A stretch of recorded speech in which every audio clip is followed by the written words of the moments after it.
Item ಯಾವುದೇ ಇರಲಿ try ಮಾಡಿ ಆಚಿ ಚಿಕನ್ ಮಸಾಲಾ. ಸೋಲ್ತೀವಿ ಅಂತ ಗೊತ್ತಿದ್ರು ಬಿಲ್ಲನ್ನ ತಂದ್ರು. ಮಹಿಳಾ ಮೀಸಲಾತಿ ಬಿಜೆಪಿಯವರ ಆಸ್ತಿ ಅಲ್ಲ ಅಂತ ಬೆಂಗಳೂರಲ್ಲಿ ಡಿಸಿಎಂ ಡಿಕೆ ಶಿವಕುಮಾರ್ ವಾಗ್ದಾಳಿ ನಡೆಸಿದ್ದಾರೆ. ಪ್ರಜಾಪ್ರಭುತ್ವದಲ್ಲಿ ನಾವೆಲ್ಲ ಪ್ರತಿನಿಧಿಗಳಲ್ವಾ? ಮಹಿಳಾ ಪರ ನಿಂತಿರೋದು ಇಂಡಿಯಾ ಕೂಟಕ್ಕೆ ಸಿಕ್ಕಂತ ಬಹುದೊಡ್ಡ ಜಯ ಇದು ಅಂತ ಡಿಕೆ ಶಿವಕುಮಾರ್ ಕೊಟ್ಟಂತ ಹೇಳಿಕೆ.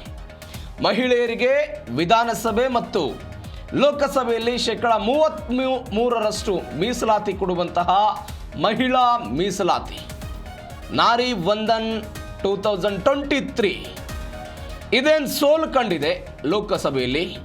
ಆ ವಿಚಾರದ ಬಗ್ಗೆ ಡಿಸಿಎಂ ಡಿಕೆ ಶಿವಕುಮಾರ್ ವಾಗ್ದಾಳಿ ನಡೆಸಿದ್ದಾರೆ.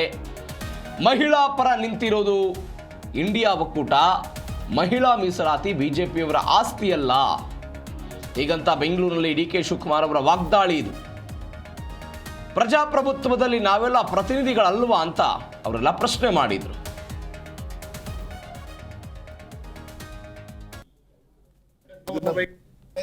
ಮಹಿಳಾ ವಿರೋಧಿ ಅವರು ಸೋಲ್ತದೆ ಅಂತ ಗೊತ್ತಿದ್ರು ಕೂಡ ತಂದಿದ್ರು. ಯಾರತ್ರ ನಾವು ಪ್ರಜಾಪ್ರಭುತ್ವದಲ್ಲಿ ನಾವೆಲ್ಲ ಪ್ರತಿನಿಧಿಗಳಲ್ವಾ? ನಮ್ಮ ಪಾರ್ಟಿಯವರಲ್ಲ, ಅವರು ಗೆದ್ದಿರೋ 260 ಜನ ಗೆದ್ದಿರೋ ಅವರು ಯಾರ್ದೋ ಮಾತಾಡ್ಬೇಕಾಯ್ತು. ಯಾಕೆ ಮಾತಾಡಿಲ್ಲ, ಏನ್ ಮಾಡ್ತಾ ಇದೀವಿ, ಏನು ಅಂತ ಹೇಳ್ಬೇಕಾಯ್ತು. ಇದೆಲ್ಲ ಚರ್ಚೆ ಮಾಡಿದ್ದು ಅವರೊಬ್ಬರ ಆಸ್ತಿ ಅಲ್ಲ, ಮಹಿಳಾ ದೇಶದ ಆಸ್ತಿ. ನಾವು ಸೋನಿಯಾ ಗಾಂಧಿ ಅವರು ಇದನ್ನ ರಾಜ್ಯಸಭೆನೇ ಪಾಸ್ ಮಾಡಿದ್ದು. ನಮ್ಮ ರಾಜೀವ್ ಗಾಂಧಿ ಅವರು 50% ಕೊಟ್ಟಿದ್ರು ಲೋಕಲ್ ಬಾಡೀಸಲ್ಲಿ. ಇವತ್ತು ಕೂಡ ನಾವು ಒಪ್ಕೊಳ್ತೀವಿ. ಬಟ್ ನಮ್ಗೇನು ಕರೆದು ಮಾಡದೆ ಕ್ಷೇತ್ರಗಳೆಲ್ಲ ಕಟ್ ಮಾಡಿ ಉತ್ತರ ಭಾರತ ಜಾಸ್ತಿ ಮಾಡಿಕೊಂಡು ದಕ್ಷಿಣ ಭಾರತ ಕಡಿಮೆ ಮಾಡಕ್ಕೆ ಕೊಟ್ಟಿದ್ರಲ್ಲ, ಇದನ್ನ ಯಾರು ಕೂಡ ಸಹಿಸಲಿಕ್ಕೆ ಸಾಧ್ಯ ಇಲ್ಲ. ಏನು ರಾಹುಲ್ ಗಾಂಧಿ ಅವರು, ಮಲ್ಲಿಕಾರ್ಜುನ್ ಖರ್ಗೆ ಅವರು ಮತ್ತು ಎಲ್ಲ ನಮ್ಮ ದಕ್ಷಿಣ ಭಾರತದ ಇದು ಚೀಫ್ ಮಿನಿಸ್ಟರ್ಗಳು ಏನು ಇದನ್ನು ಪ್ರತಿಭಟನೆ ಮಾಡಿದ್ದಾರೆ, ಹೋರಾಟ ಮಾಡಿದ್ದಾರೆ, ಅದಕ್ಕೆ ಸಿಕ್ಕಂಥ ಪ್ರಜಾಪ್ರಭುತ್ವಕ್ಕೆ ಸಿಕ್ಕಂಥ ಒಂದು ದೊಡ್ಡ ಜಯ. ಏನು ಅವಮಾನ ನಮ್ಗೆಲ್ಲ ಆಗಿರೋದು ನಾವೇ ಹೆಣ್ಮಕ್ಳ ಪರವಾಗಿ ನಿಂತಿರೋರು ಕಾಂಗ್ರೆಸ್ ಪಾರ್ಟಿ ಮತ್ತು ಇಂಡಿಯಾ ಗ್ರೂಪ್. ನೋಡ್ರಿ, ಕಾಂಗ್ರೆಸ್ ಅವ್ರನ್ನ ಮಹಿಳಾ ವಿರೋಧಿ ಅವರು ಸೋಲ್ತದೆ ಅಂತ ಗೊತ್ತಿದ್ರು ಕೂಡ ತಂದಿದ್ರು.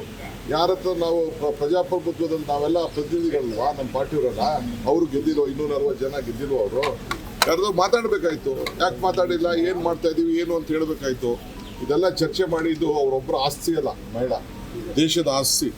ನಾವು ಸೋನಿಯಾ ಗಾಂಧಿ ಅವರು ಇದನ್ನ ರಾಜ್ಯಸಭೆನೇ ಪಾಸ್ ಮಾಡಿದ್ದು. ನಮ್ಮ ರಾಜೀವ್ ಗಾಂಧಿ ಅವರು 50% ಕೊಟ್ಟಿದ್ರು ಲೋಕಲ್ ಬಾಡೀಸಲ್ಲಿ. ಇವತ್ತು ಕೂಡ ನಾವು ಒಪ್ಕೊಳ್ತೀವಿ.